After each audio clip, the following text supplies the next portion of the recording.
अस्सलाम वालेकुम एवरीवन। आप सबको ईद की खुशियाँ बहुत बहुत मुबारक हो।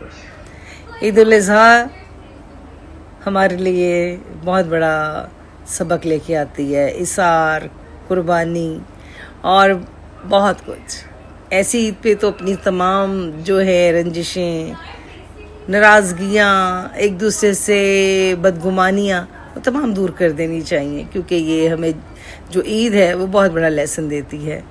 ईद कुर्बान, सब कुछ कुर्बान कर दें। आप सबको ईद उल अज़हा की खुशियाँ बेइंतहा मुबारक हो मेरी जानिब से, और इसकी जो रहमतें हैं, बरकतें हैं, फजीलतें हैं, आप दोनों हाथों से समेटिए। और साथ ही साथ आप सबको जिन्होंने हज अदा किया है उनको हज मुबारक। इतना खूबसूरत फरीज़ा अंजाम दिया है, तो मेरी जानिब से आपको ईद मुबारक, हज मुबारक। एंड सबका ख्याल रखिए, सबकी केयर कीजिए, ये आपका फ़र्ज़ है। और जो ख़ास तौर पर सफ़ेद पोश लोग हैं, मसाकीन हैं, जो किसी से नहीं कहते, उनका ख्याल आपने करना है।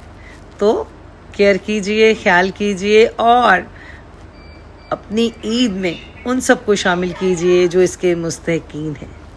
Thank you so very much. Happy Eid ul Azha Mubarak.